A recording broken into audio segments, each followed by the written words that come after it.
चारों तरफ सन्नाटा पसरा हुआ था, जो माहौल को और भी खौफनाक बना रहा था। थोड़ी थोड़ी देर में खतरनाक जानवरों की जोरदार दहाड़ें सुनाई दे रही थीं। उसने इससे पहले कभी ऐसे हालात का सामना नहीं किया था। रात के सन्नाटे में गाड़ी तेज रफ्तार से जंगल के बीचों बीच दौड़ रही थी। सफर को काफी वक्त बीत चुका था, लेकिन मंजिल अब भी दूर लग रही थी। उसके अंदर इतनी हिम्मत नहीं थी कि आगे बैठे शख्स से पूछ सके कि कहाँ लेकर जा रहे हो। उसे शक होने लगा, क्या उसने सही इंसान पर भरोसा किया था? कहीं ऐसा ना हो वो उसे धोखा दे रहा हो। वो स्वभाव से ही बहुत डरपोक थी। उसका दिल छोटी छोटी बातों से धड़कने लगता था। उसकी माँ हमेशा कहती थी, बाहर की दुनिया बहुत खराब है। यही वजह थी कि उसने कभी इतने लंबे सफर का सामना नहीं किया था। माँ की बातें याद कर उसका मन भर आया। वो तो माँ की मदद करना चाहती थी, उनके लिए एक बेहतर जिंदगी बनाना चाहती थी, लेकिन शायद किस्मत को कुछ और ही मंजूर था। माँ के गुजर जाने के बाद वो खुद को बेहद अकेला महसूस करती थी। उन्हीं यादों में डूबे डूबे उसकी आंख लग गई थी। आद्विक ने पीछे मुड़कर उस लड़की को देखा जो कितनी बेफिक्री से सो रही थी। उसे बड़ी हैरानी हुई थी उसे देखकर। कोई भी समझ सकता था कि वो मासूम और थोड़ी बेवकूफ थी। हर किसी पर फौरन भरोसा कर लेना उसकी कमजोरी थी। इस वक्त भी वो कितनी बेफिक्री से किसी अनजान शख्स के साथ गाड़ी में बैठी सो रही थी। अगर उसकी जगह कोई और लड़की होती तो शायद इतना बड़ा जोखिम कभी न लेती। अगली सीट पर बैठे व्यक्ति ने एक नज़र उस पर डाली और फिर ड्राइवर को निर्देश दिया, राजू गाड़ी तेज चलाओ, हमें सुबह होने से पहले हवेली पहुंचना है। उसकी आवाज़ में एक रौब और गहराई थी जो उसकी शख्सियत से मेल खा रही थी। कई दिनों की थकावट उसकी आंखों में साफ झलक रही थी। वो सोना नहीं चाहता था, लेकिन नींद से लड़ पाना अब उसके लिए मुमकिन नहीं था। धीरे धीरे उसकी आंखों में भी नींद आ गई थी और वो बंद हो गई। राजू, जो हवेली वालों का पुराना और भरोसेमंद ड्राइवर था, तेजी से गाड़ी चलाने लगा। उसे रास्तों की अच्छी से समझ थी, इसलिए रात में गाड़ी चलाना उसके लिए कोई मुश्किल नहीं था। और फिर अपनी मंजिल पर आकर गाड़ी एक झटके के साथ रुकी थी। उसकी आंख खुली तो देखा गाड़ी एक बड़ी हवेली के सामने खड़ी थी। अगली सीट पर बैठा शख्स आद्विक शायद उसके जागने का इंतजार कर रहा था। वो चुपचाप दरवाजा खोलकर बाहर निकल गया। वो भी डरते डरते गाड़ी से बाहर आई थी। सामने का दृश्य देखकर उसे अपनी गलती का एहसास हुआ था। दिल में घबराहट आई, सोचने लगी, क्या ये सब मेरे लिए सही फैसला था? उसे किसी अजनबी पर यूं भरोसा नहीं करना चाहिए था। उसका दिल बार बार यही कह रहा था कि वो वाकई बहुत बेवकूफ़ है। इस ख्याल के साथ उसकी आंखें भर आईं। उसकी माँ की यादें एक एक करके उसे घेरने लगीं। आज से पहले उसकी ज़िंदगी कितनी सुकून से भरी थी। मुस्कान, उठ जाओ बेटा, और कितना सोओगी? अगर ऐसे ही सोती रही तो कॉलेज के लिए लेट हो जाओगी। माँ ने प्यार भरी डांट के साथ उसे जगाया। माँ जल्दी जल्दी कमरे की चीज़ें समेटते हुए उसे समझा भी रही थीं। आधी सोई आधी जागी हालत में वो वॉशरूम की तरफ बढ़ गई। थोड़ी देर बाद वो तैयार होकर आई तो माँ टेबल पर नाश्ता लगा रही थीं। जल्दी से आकर नाश्ता कर लो, आज तुम्हारे कॉलेज का पहला दिन है। निशा के साथ ही रहना, दूसरी लड़कियों से ज़्यादा बात करने की ज़रूरत नहीं है, और छुट्टी के बाद सीधे निशा के साथ ही वापस आना। मुस्कान नाश्ता करते हुए चुपचाप अपनी माँ की नसीहतें सुन रही थी। वो जानती थी उसकी माँ उसे लेकर कितनी चिंतित रहती हैं। उसकी माँ का सपना था कि मुस्कान को पढ़ा लिखा कर एक कामयाब इंसान बनाए, और इसके लिए वो खुद दिन रात मेहनत करती थीं। नाश्ता ख़त्म करने के बाद मुस्कान माँ के पास आकर बैठ गई। उसकी माँ बड़े प्यार से उसके लंबे घने बालों को सुलझा रही थी। उन्हीं की ख्वाहिश पर मुस्कान ने इतने लंबे बाल रखे थे, वरना वो तो कब का इन्हें छोटा करा चुकी होती। लंबे बालों की देखभाल करना उसे बहुत मुश्किल लगता था, लेकिन माँ की खुशी के लिए वो ये सब झेलती रही। तभी दरवाजे पर घंटी बजी। मुस्कान जल्दी से अपनी चीज़ें समेट कर दरवाजे की तरफ बढ़ी। निशा दरवाजे पर खड़ी उसका इंतजार कर रही थी। मुस्कान ने माँ को अलविदा कहा और निशा के साथ कॉलेज के लिए निकल पड़ी। माँ ने अपनी बेटी को भगवान के सहारे छोड़ा और घर के कामों में लग गईं। घर की सफाई करने के बाद उन्होंने कपड़ों का ढेर उठाकर सिलाई का काम करना शुरू कर दिया। सर्दियों का मौसम था और बुटीक से उन्हें ढेरों ऑर्डर मिले थे। माँ पिछले कई दिनों से इसे पूरा करने में लगी हुई थी। उनके हाथों की सफाई और काम में उनकी महारत देखते ही बनती थी। काम करते करते उनकी कमर में तेज दर्द होने लगा था। सिलाई मशीन पर सारा दिन बैठने के कारण ये दर्द अब उनकी जिंदगी का हिस्सा बन चुका था। मुस्कान हमेशा उन्हें डॉक्टर के पास जाने की सलाह देती, लेकिन उसकी माँ हर बार मुस्कान को बड़ी सहजता से मना कर देती। प्राइवेट हॉस्पिटल का खर्चा बहुत आता है बेटा, हम उसे नहीं उठा सकते। इसके बजाय वो मोहल्ले के एक छोटे से हकीम से दवा लेती रहीं, जो थोड़ी देर के लिए आराम जरूर देती थी, लेकिन कुछ दिनों बाद दर्द फिर लौटा था। माँ ने अपनी तकलीफों को मुस्कान से हमेशा छिपाया, क्योंकि उनके लिए मुस्कान की खुशी और पढ़ाई सबसे ज्यादा मायने रखती थी। लेकिन उनकी चेहरे की थकान और दर्द को देखकर मुस्कान का दिल भारी हो जाता। वो अपनी माँ के लिए कुछ करना चाहती थी, उन्हें उस दर्द से आज़ाद करना चाहती थी जिसे वो चुपचाप सह रही थी। हालांकि हकीम साहब ने कई बार समझाया था कि किसी बड़े डॉक्टर को दिखा लो, लेकिन वो हमेशा उन्हें टाल देती। कि तभी घंटी की आवाज़ आई। वो अपना काम छोड़कर दरवाज़ा खोलने चली गई। सामने निशा की माँ खड़ी थी। वो उनके पड़ोस में रहती थी और अक्सर अपना समय यहीं बिताती थी। निशा उनकी इकलौती बेटी थी जो मुस्कान के साथ ही पढ़ती थी। बचपन में ही मुस्कान और निशा के बीच गहरी दोस्ती हो गई थी। जब भी मुस्कान की माँ किसी काम से बाहर जाती तो मुस्कान निशा के घर ही रहती थी। निशा की माँ उसे अपनी सगी बेटी की तरह मानती थी। साधना जी, मैं तो कहती हूँ एक बार किसी बड़े डॉक्टर को दिखा लो। आपकी कमर का दर्द अब नॉर्मल बात नहीं रही। मेरे साथ सरकारी अस्पताल चलिए। निशा की माँ ने काम में मदद करते हुए साधना से कहा था। साधना जी एक कमीज में टाँका लगाते हुए मुस्कुराई। आप जानती हैं ना, सरकारी अस्पतालों में कितनी भीड़ होती है। मेरा पूरा दिन वहीं निकल जाएगा और फिर इस हफ्ते तक ये सारे ऑर्डर पूरे करने हैं। काम का बोझ बहुत है। मैं चाहती हूँ थोड़ा काम ज़्यादा कर लूँ तो मुस्कान के दहेज के लिए कुछ सामान खरीद सकूं। कल को उसकी शादी भी करनी है। मुझे हमेशा डर लगा रहता है कि मेरे बाद उसका क्या होगा। इस चिंता में मेरी रातों की नींदें उड़ जाती हैं। साधना जी की बात सुनकर निशा की माँ चुप हो गई। उन्हें पता था कि आज की दुनिया में अकेली औरत का सुकून से जीना कितना मुश्किल होता है। अगर उनका बेटा किसी को पसंद ना करता होता तो वो मुस्कान को अपनी बहू बना लेती। वो जानती थी मुस्कान कितनी प्यारी और सादगी से भरी हुई थी। मुस्कान सिर्फ 1 साल की थी जब साधना जी इस घर में आई थी। ये छोटा सा 2 कमरों का घर था जिसका किराया बहुत कम था। पति के गुजर जाने के बाद अपने पति के साथ यहीं आ बसी थी। शुरू शुरू में जिंदगी बहुत कठिन थी, लेकिन उनकी खुशकिस्मती थी कि उन्हें इतने अच्छे पड़ोसी मिले। साधना जी की सिलाई कढ़ाई में महारत की वजह से उन्हें शहर के एक बड़े बुटीक से काम मिल गया था। निशा की माँ अपने घर जा चुकी थी। साधना जी खाने की तैयारी में जुट गईं। वो जानती थी मुस्कान आते ही भूख भूख का शोर मचाएगी। बहुत जल्दी भूख लगने वाली लड़की थी। खाना बनाते समय उनका मन अतीत की ओर चला गया था। फुर्सत के पलों में उन्हें वो शख्स भी याद आने लगा जो कभी उनकी जिंदगी का हिस्सा था। उनकी आंखों के सामने उसका मासूम चेहरा घूम गया। क्या वो उसे कभी याद करता होगा या फिर उनसे नफरत करता होगा? ये सवाल उनका पीछा नहीं छोड़ता था। अचानक दरवाजे की घंटी बजी। वो ख्यालों से बाहर आई और जल्दी से दरवाजा खोलने लगी। मम्मी, जल्दी खाना दो, मुझे बहुत भूख लगी है और मैं बहुत थक गई हूँ। मुस्कान ने दरवाजे से ही अपनी आदत के अनुसार जल्दी जल्दी बोलना शुरू कर दिया था। साधना जी ने उसे प्यार से डांटा। मुस्कान, कितनी बार समझाया है कि दरवाजे से ही भूख का शोर मत मचाया करो। पहले अंदर आओ, हाथ मुंह धोकर पानी पियो, फिर खाने का नाम लो। तुम जानती हो ना, तुम्हारी माँ हमेशा खाना तैयार रखती हैं।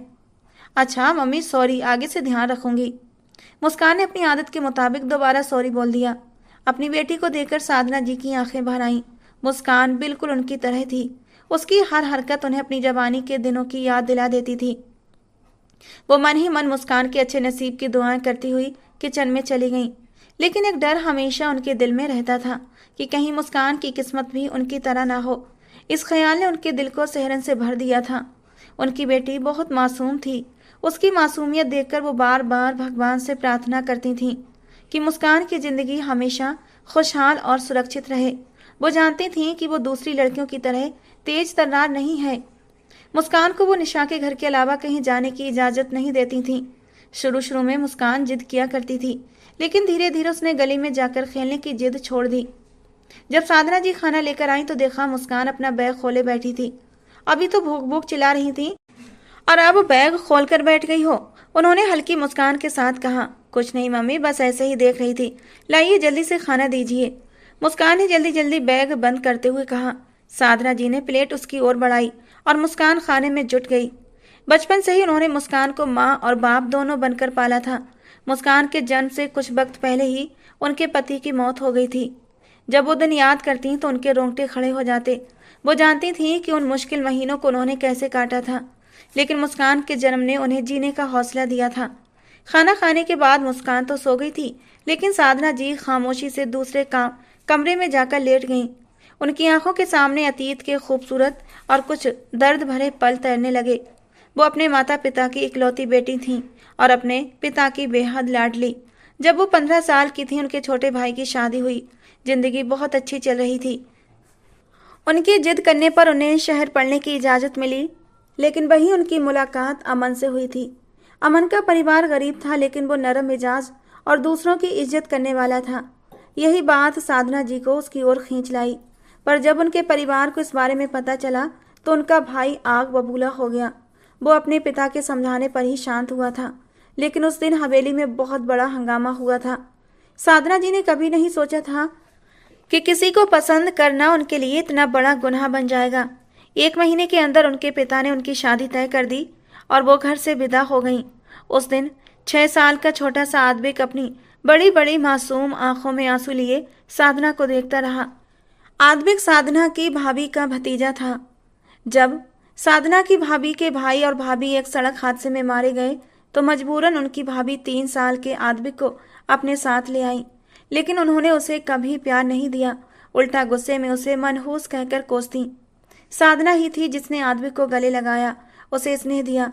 वो उसे अपने हाथों से खाना खिलाती, रात में पास सुलाती। 3 साल का नन्हा आद्विक 6 साल का हो गया था और इन 3 सालों में वो साधना को अपनी माँ समझने लगा था। आद्विक उनसे बहुत जुड़ गया था, लेकिन जब वो विदा होकर जा रही थी तो आद्विक की आंखों में गहरा डर था। साधना जी को हवेली छोड़कर एक छोटे से किराए के घर में जाना पड़ा, लेकिन अमन एक अच्छा पति साबित हुआ। उसने उनका हर तरह से ख्याल रखा। अमन के साथ रहकर साधना धीरे धीरे अपने अतीत को भूलने लगी। हाँ, कभी कभी आद्विक की याद आती तो उनकी आंखें भर जाती, लेकिन वो खुद को समझाती, वो बच्चा है, धीरे धीरे मुझे भूल जाएगा और अपनी जिंदगी में आगे बढ़ जाएगा। शादी के कुछ ही समय बाद जब उन्हें मां बनने की खबर मिली तो उनके जीवन में जैसे उजाले लौट आए। ये वक्त उन दोनों के लिए बेहद खूबसूरत था। एक नई शुरुआत, एक नई उम्मीद। वो दोनों अपनी आने वाली औलाद को लेकर बेहद खुश थे, लेकिन साधना ये नहीं जानती थी कि उसकी ये खुशियां ज्यादा दिनों तक टिकने वाली नहीं है। एक दिन काम से लौटते वक्त अमन सड़क पार कर रहा था, तभी एक गाड़ी ने उसे टक्कर मार दी। लोग उसे तुरंत अस्पताल लेकर गए, लेकिन तब तक बहुत देर हो चुकी थी। ये खबर साधना पर बिजली बनकर गिरी। उसने अभी अभी तो जिंदगी को सुकून से जीना शुरू किया था और किस्मत ने फिर से उसे कठिन परीक्षा में डाल दिया। अमन के जाने के बाद मोहल्ले वालों ने अपने असली रंग दिखाने शुरू कर दिए। उन्हीं में से एक अमन का दोस्त था। अब अक्सर साधना के घर आने लगा था। पहले जो आंखें उसे इज्जत से देखती थीं, अब उनमें हवस की झलक थी। एक रात वो चुपके से घर में घुस आया था। उस दिन साधना को समझ आ गया कि अब वो यहाँ अकेली नहीं रह सकती। उसने अपने मायके हवेली में संपर्क करने की कोशिश की, लेकिन वहां से भी सिर्फ मायूसी हाथ लगी। मुस्कान के जन्म के कुछ महीने बाद साधना ने आखिरकार उस घर को छोड़ने का फैसला कर लिया। ये वही जानती थी कि कैसे उसने अपने दिल पर पत्थर रखकर उस घर को ताला लगाया था, जहां उसकी और अमन की अनगिनत खूबसूरत यादें बसी थीं। मुस्कान का नाम उसने अमन की ख्वाहिश पर ही रखा था। अमन अक्सर कहता था, अगर हमारी बेटी हुई तो उसका नाम मैं मुस्कान रखूंगा। जब उसने पहली बार मुस्कान को गोद में लिया तो उसके आंसू रुकने का नाम नहीं ले रहे थे, लेकिन जिंदगी का बोझ उठाने के लिए उसे मजबूती दिखानी थी। वो एक नए इलाके में एक छोटा सा मकान किराए पर लेकर रहने लगी और नौकरी की तलाश शुरू कर दी। शुरुआत में उसने घर घर जाकर काम किया। कभी जो महलों में राज करती थी, अब दूसरों के घरों में झाड़ू पोंछा कर रही थी। अपने आंसू वो किसी के सामने नहीं बहाती थी। अगर आंखें भर जाती तो चुपचाप उन्हें पोंछ लेती। मुस्कान को वो किसी और के भरोसे छोड़ना नहीं चाहती थी। वो उसे अपने साथ काम पर लेकर जाती, लेकिन मकान मालिक को ये बात खलती थी। एक दिन उसकी मुलाकात निशा की माँ से हुई। निशा की माँ ने उसे अपनी एक दोस्त से मिलवाया जो शहर में एक बड़ा बुटीक चलाती थी। उनकी मदद से साधना ने वहां सिलाई का काम शुरू कर दिया। शुरुआत में काम मुश्किल लगा, लेकिन धीरे धीरे उसने इसमें महारत हासिल कर ली। मुस्कान का ज्यादातर समय अब निशा के घर गुजरता। दोनों हम उम्र थीं और उनकी दोस्ती गहरी होती जा रही थी। वक्त बीतता गया। स्कूल खत्म होने के बाद दोनों ने एक ही कॉलेज में दाखिला लिया। मुस्कान को अपने पापा की बहुत याद आती थी। उसने कभी अपने पापा को देखा तक नहीं था। जब वो अपनी माँ से उनके बारे में सवाल करती या उनकी तस्वीर मांगती तो साधना कहती, मेरे पास उनकी कोई तस्वीर नहीं है। धीरे धीरे मुस्कान ने खुद ही अपने पापा की एक तस्वीर अपने मन में बना ली थी। कभी कभी वो अपने नाना नानी या दादा दादी के बारे में पूछती तो साधना हर बार ये कहकर बात टाल देती कि हमारा कोई रिश्तेदार नहीं है, मेरे माँ बाप नहीं थे और तुम्हारे दादा दादी भी नहीं। ये कहते हुए साधना के दिल में जो दर्द उठता वो सिर्फ वही जानती थी। एक दिन मुस्कान ने अपनी माँ को कमरे में चुपचाप एक तस्वीर को देखकर रोते हुए पकड़ लिया। मम्मी, आप फिर रो रही हैं ना? मैंने आपको कितनी बार कहा है कि आप मत रोया करें, मुझे अच्छा नहीं लगता। साधना ने हमेशा की तरह कहा, नहीं बेटा, मेरी आंखों में कुछ चला गया था। लेकिन मुस्कान जानती थी ये वही पुराना बहाना था। उसने नाराजगी से पूछा, मुझे दिखाइए, ये किसकी तस्वीर है? साधना ने प्यार से उसकी बात टाल दी। जिद मत करो बेटा, जाओ बाहर जाकर बैठो। लेकिन अब मुस्कान की उत्सुकता दिन ब दिन बढ़ती जा रही थी। वो जानती थी कि माँ उसके हर सवाल को अनदेखा कर देती हैं। शाम को डिनर करते वक्त मुस्कान ने कहा, मम्मी देखना, मेरी पढ़ाई खत्म होगी तो मैं एक अच्छी नौकरी करूंगी, तब आपको ऐसे काम नहीं करना पड़ेंगे। ये सुनकर साधना ने मुस्कुराते हुए उसके सिर पर हाथ फेरा। रात में जब मुस्कान सो गई तो साधना अपने काम में लग गई, लेकिन उनकी कमर का दर्द बढ़ता ही जा रहा था। दर्द से परेशान होकर उन्होंने एक पेन किलर खा ली और थोड़ी देर आराम करने के लिए लेट गईं। थकान और दर्द ने उन्हें जल्दी ही नींद में खींच लिया था। मुस्कान को सोए हुए काफी वक्त हो चुका था, लेकिन अचानक किसी अजीब से एहसास के साथ उसकी आंख खुल गई। पिछले कुछ दिनों से रातों में उसे ऐसा ही महसूस हो रहा था। घबराहट के मारे उसकी सांसें तेज हो जाती और वो बिस्तर पर बेचैन हो जाती। थोड़ी देर बाद जब उसकी धड़कनें थमी तो उसने अपनी माँ का ख्याल आया। उसकी नज़र उनके बिस्तर पर पड़ी जो खाली था। चादर एकदम साफ सुथरी और करीने से बिछी हुई थी। इसका मतलब था कि वे अब तक अपने काम में लगी थीं। परेशानी से वो नंगे पांव ही अपने कमरे से बाहर आई। ठंड बहुत थी, लेकिन माँ वहीं आंगन में सो रही थी। इतनी ठंड में भी उन्होंने बस एक हल्की सी चादर ओढ़ रखी थी। वो चादर बचपन से ही देखती आ रही थी। धो धोकर उसका रंग फीका पड़ चुका था, लेकिन माँ उसे हमेशा अपने पास रखती थी। एक बार मुस्कान ने उनसे पूछा था, मम्मी, इस चादर में ऐसा क्या है कि आप इसे कभी नहीं फेंकती? और तब उन्होंने बताया था ये चादर उसके पापा ने उन्हें तोहफे में दी थी। उस दिन के बाद मुस्कान ने कभी उन्हें इसे फेंकने को नहीं कहा। मुस्कान जल्दी से कमरे से कंबल उठा लाई और अपनी माँ को अच्छे से उड़ा दिया और वहीं बैठ गई। और पता नहीं कब माँ के पास बैठे बैठे उसकी भी आंख लग गई। सुबह जब साधना की आंख खुली तो उन्होंने मुस्कान को देखकर उसे डांटते हुए कहा, तुम यहाँ क्यों सो गई थी? अपने कमरे में आराम से सो जाया करो। मुस्कान नाराज होकर बोली, आप भी तो बाहर सोती हैं इतनी ठंड में। साधना ने गहरी सांस लेते हुए कहा, मेरी मजबूरी है बेटा, मुझे काम करना पड़ता है, वरना घर कैसे चलेगा। उनकी बात सुनकर मुस्कान चुप हो गई, लेकिन उसका दिल भारी हो गया। दिन तेजी से बीत रहे थे। मुस्कान के एग्जाम अब नजदीक थे और वो पढ़ाई में बिजी हो गई थी। निशा भी अक्सर पढ़ाई में उसका साथ देने उसके घर आती थी। दूसरी तरफ साधना जी की तबीयत अब दिन ब दिन खराब होती जा रही थी, लेकिन वो फिर भी काम पर जाती थी। उन्हें मुस्कान को यूनिवर्सिटी में दाखिला दिलाने के लिए पैसे जमा कराने थे। एक दिन बुटीक से निकलते वक्त साधना किसी अजनबी से टकरा गई। जैसे ही उनकी नज़र उस शख्स पर पड़ी तो उनके कदम थम गए। उन्हें यकीन नहीं आ रहा था कि इतने सालों बाद वो उसे फिर से देख रही हैं। उनकी आंखों में आंसू भर आए। वो शख्स शायद उन्हें पहचान नहीं पाया था और तेजी से आगे बढ़ गया और साधना उसे बस देखती रह गई जब तक वो उनकी नज़रों से ओझल नहीं हो गया। दुखी मन से वो रिक्शा लेकर घर लौट आई थी। घर पहुंची तो मुस्कान उन्हें देखकर और भी परेशान हो गई थी। वो अपनी माँ के चेहरे का दर्द पहचान गई। उसने तुरंत कहा, मम्मी क्या हुआ, आप रोई हैं ना? साधना ने तुरंत अपना चेहरा दूसरी तरफ कर लिया और चुपचाप कमरे में चली गई। जब मुस्कान फ्री हुई तो वो अपनी माँ के पास गई और उनका हाल पूछने लगी। जिद करने पर भी साधना ने उसे कुछ नहीं बताया, लेकिन उनके चेहरे से साफ था कि उनका दिल किसी पुराने दर्द से भरा हुआ है। मुस्कान ने उनकी बात को न छेड़ने का फैसला किया और वापस अपने काम में लग गई। अब साधना अक्सर गुमसुम सी रहती थी। दिन भर काम करती लेकिन मन कहीं और खोया रहता। वो कुछ सोच रही थी, कोई बड़ा फैसला लेने की कगार पर थी। जब उनकी नज़र मुस्कान के मासूम चेहरे पर पड़ती तो उनकी आंखों में एक अजीब सी चमक आ जाती। एक दिन उन्होंने मुस्कान से पूछा, बेटा तुम्हारा रिजल्ट कब आएगा और यूनिवर्सिटी में दाखिले का क्या सोचा? मुस्कान ने उत्साहित होकर जवाब दिया, बस मम्मी, सब प्लान हो जाएगा, फिक्र मत करें। लेकिन साधना की नज़रों में गहरी चिंता थी। मुस्कान समझ गई थी कि उनकी माँ कुछ छिपा रही है। लेकिन उसने उनसे कुछ पूछने की बजाय उनका साथ देने का फैसला किया। उसी रात जब सब सो चुके थे, साधना अपने कमरे में चुपचाप बैठी रही। उनकी आंखों में बीते वक्त की तस्वीरें तैर रही थीं। उन्होंने खुद से एक वादा किया और मुस्कान के लिए अपने दिल को मजबूत कर लिया। साधना ने फिर से उस तस्वीर को अपने हाथों में लिया और गहरी सांस भरते हुए उसे देखने लगी। उनकी आंखों में एक अजीब सी चमक थी। वो उस तस्वीर को तब से ही निहार रही थीं जब उन्होंने पहली बार आद्विक को बुटीक में देखा था। ये वही था छोटा सा बच्चा जिसे वो अब तक भुला नहीं पाई थी। पता नहीं उसके साथ कैसा रिश्ता बन गया था। जब से हवेली छोड़ी थी तब से एक पल के लिए भी आद्विक को भूली नहीं थी और आज उसे देखते ही पहली नजर में ही पहचान गई थी, क्योंकि उसके कान के नीचे गर्दन पर वही निशान था, वही निशान जो उनकी भाभी ने कभी गर्म चिमटे से उसे जलाकर दिया था। तब वो छोटा सा बच्चा रो रो कर तड़प रहा था।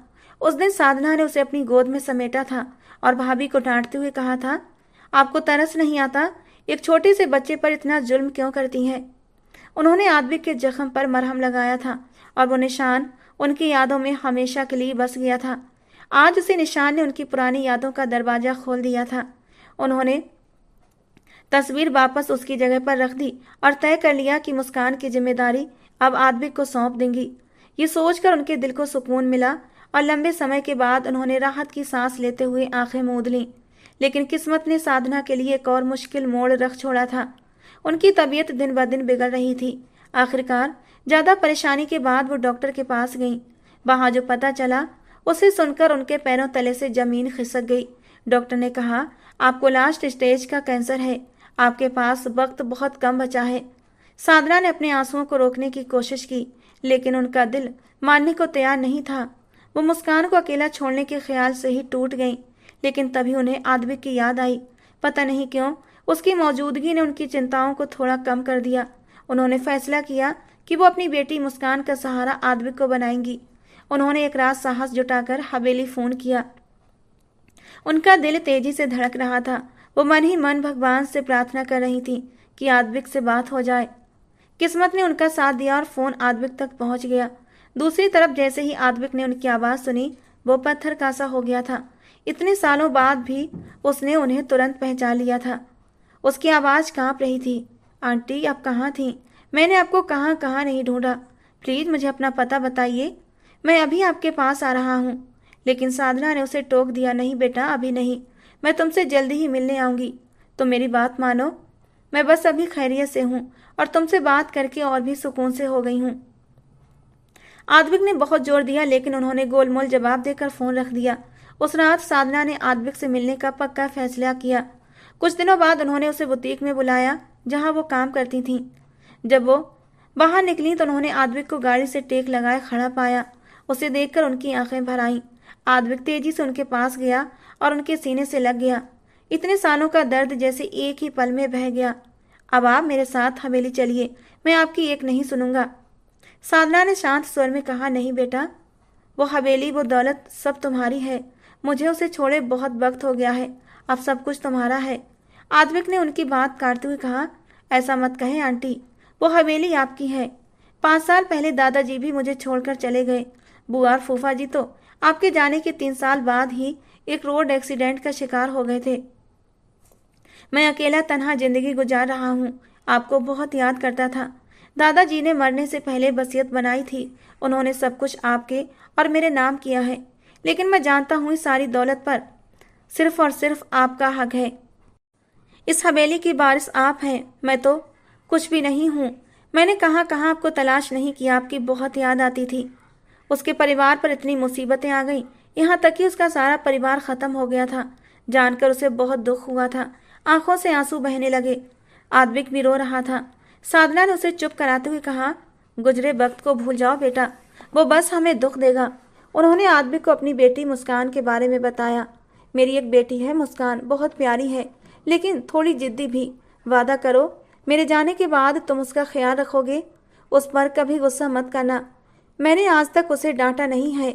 आद्विक की आंखों में दर्द झलकने लगा। आंटी, आप ऐसी बातें क्यों कर रही हैं?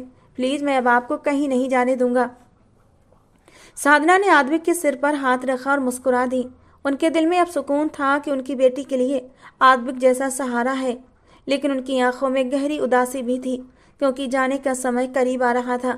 वो जिद्दी से अंदाज में बोली, वादा करो मुझसे, तुम मुस्कान से शादी करोगे और उसे अपने साथ हवेली ले जाओगे। मैं अपनी बेटी को किसी अजनबी के साथ जाते हुए नहीं देख सकती, लोग उसे गलत समझेंगे। दूसरी बात, मुस्कान भी बिना किसी रिश्ते के तुम्हारे साथ जाना कभी स्वीकार नहीं करेगी। और आद्विक ने उनसे वादा किया था कि मैं मुस्कान को कभी तन्हा नहीं छोड़ूंगा। वो इजाज़त लेकर घर चली आई। आद्विक के दिमाग में हजारों सवाल घूमने लगे। उसे महसूस हो रहा था कि साधना उससे कुछ छुपा रही है। वो उनसे पूछना चाहता था, लेकिन साधना ने उसे कोई जवाब नहीं दिया। घर पहुंचते ही साधना ने देखा मुस्कान किचन में खाना बना रही थी। मुस्कान ने पानी का गिलास उनकी ओर बढ़ाते हुए कहा, मम्मी आज आपको देर हो गई, सब ठीक है ना? साधना के चेहरे पर थकावट और उदासी देखकर मुस्कान को कुछ गलत होने का एहसास हुआ। मम्मी क्या हुआ, आप रो रही हैं? साधना ने मुस्कुराने की कोशिश करते हुए कहा, नहीं बस तुम्हारे पापा की याद आ रही थी। अच्छा मम्मी आप खाना खा लें। नहीं बेटा आज मेरी तबीयत ठीक नहीं, बस एक पेन किलर लेकर सो जाऊंगी, तुम बाहर से कुछ मंगवा लो और खा लो। साधना की तबीयत का सुनकर मुस्कान भी परेशान हो गई थी, लेकिन साधना ने उसे दिलासा दिया और अपने कमरे में चली गई। उनका दिल और दिमाग आद्विक और मुस्कान की शादी को लेकर बेचैन था। वो जानती थी उनके पास समय बहुत कम है। अगले दिन मुस्कान ने साधना से कहा, मम्मी मैं सोच रही हूँ कोई नौकरी ढूंढ लूँ। साधना ने उसकी बातों को अनसुना करते हुए उसके सिर पर हाथ फेरते हुए कहा, बेटा अगर मुझे कभी कुछ हो जाए तो अपने आप को बहुत मजबूत रखना। कैसी बातें कर रही हैं मम्मी, आपको कुछ नहीं होगा। मुस्कान ने नाराजगी जताई। रात का तीसरा पहर था। अचानक मुस्कान की नींद टूटी और उसने देखा कि मम्मी बिस्तर पर नहीं थी। घबराहट के मारे वो दूसरे कमरे में गई तो देखा साधना फोन हाथ में लिए आराम से सो रही थी। मुस्कान को राहत मिली और वो मम्मी के पास ही बैठ गई। मम्मी, उसने उन्हें जगाने की कोशिश की, लेकिन साधना जी की आत्मा तो पहले ही चुपचाप उनके शरीर को छोड़ चुकी थी। मुस्कान का कलेजा फट गया। उसने एक जोरदार चीख मारी थी, मम्मी आंखें खोलो, मम्मी क्या हो गया आपको? जबकि फोन की दूसरी तरफ आद्विक था। वो आद्विक से ही तो बात कर रही थी और बात करते करते ही उनका सांस उखड़ने लगा था और उनकी जान निकल गई थी। आद्विक ने मुस्कान की चीख पुकार सुनी और जल्दी से ड्राइवर को बोलकर गाड़ी निकलवाकर शहर की ओर रवाना हुआ था। अगले दिन साधना का अंतिम संस्कार हो गया। मुस्कान तो सुन रह गई थी। आद्विक ने उसे सहारा देते हुए कहा, तुम्हारी माँ ने तुम्हारी जिम्मेदारी मुझे सौंपी है, अपना जरूरी सामान पैक करो और मेरे साथ चलो। मुस्कान कुछ बोल नहीं सकी। उसकी माँ के आखिरी शब्द और आद्विक की तस्वीर देखने का वो वादा याद आ गया। मरने से एक दिन पहले उसकी माँ ने आद्विक की तस्वीर उसे दिखाई थी, इसीलिए वो आंखें बंद करके उसके साथ चल पड़ी थी। सफर लंबा था। हवेली पहुंचकर उसे थोड़ी राहत मिली थी। कुछ दिन बाद आद्विक ने उसे एक पत्र दिया। ये तुम्हारी माँ का खत है, उन्होंने मुझे इसे देने को कहा था, इसे पढ़ लो और अपना फैसला सुना दो। ये कहकर आद्विक बाहर चला गया। मुस्कान ने खत कांपते हाथों से खोला और जैसे जैसे उसकी आंखें लिखे हुए शब्दों पर दौड़ती गईं, आंसू उसके गालों पर बहने लगे। खत में लिखा था, मैं तुम्हें बताना नहीं चाहती थी, लेकिन अब ये सच छुपाना मुमकिन नहीं। मैं एक खतरनाक बीमारी से जूझ रही हूँ। मुझे तुमसे अलग होना पड़ेगा, इसलिए मैंने आद्विक को तुम्हारे लिए चुना है। उससे शादी कर लेना, वो बहुत अच्छा इंसान है और तुम्हें हमेशा खुश रखेगा। जहाँ तुम जाओगी वो हवेली मेरी अपनी है। ये मेरे माँ बाप की हवेली है, जहाँ मैंने अपनी ज़िंदगी के सबसे खूबसूरत दिन बिताए। लेकिन जब मैंने तुम्हारे पापा से मोहब्बत की तो मेरे माँ बाप ने मुझे ठुकरा दिया और हवेली के दरवाजे मुझ पर हमेशा के लिए बंद कर दिए। अब मैं तुम्हें वहाँ भेजकर ये चाहती हूँ कि तुम वो खुशियाँ वापस पाओ जो मैं कभी खो चुकी थी। ये मेरी आखिरी ख्वाहिश है, उम्मीद है तुम इसे ज़रूर पूरा करोगी। तुम्हारी माँ। खत ख़त्म होते ही मुस्कान की आंखें छलक पड़ीं। उसकी माँ ने अपनी सारी तकलीफ़ें चुपचाप सह ली थीं, लेकिन वो एक मजबूत बेटी बनकर अपनी माँ की ख्वाहिश को पूरा करने के लिए तैयार थी। आद्विक और मुस्कान की शादी धूमधाम से हुई। काफ़ी सारे लोग शादी में आए थे, लेकिन मुस्कान की हालत का ख्याल रखते हुए आद्विक ने उसे जल्दी ही कमरे में भिजवा दिया था। रात को जब सब मेहमान चले गए तो आद्विक सीधे उसके कमरे में आया था। वो बालकनी में खड़ी थी, अंधेरे में कुछ खोई हुई। आद्विक चुपचाप उसके पास आकर खड़ा हो गया और हल्के से बोला, मैं जानता हूँ कि तुम्हारी ज़िंदगी अचानक बदल गई है। तुम्हारे लिए ये सब स्वीकार करना आसान नहीं है, लेकिन मैं चाहता हूँ कि तुम अपने अतीत को पीछे छोड़कर मेरे साथ आगे बढ़ो। जिंदगी किसी के जाने से रुकती नहीं, हम दोनों अब एक दूसरे का सहारा है। ये कहते हुए उसने प्यार से मुस्कान का हाथ अपने हाथों में लिया था। उसकी बात सुनकर मुस्कान ने धीरे से सिर हाँ में हिला दिया।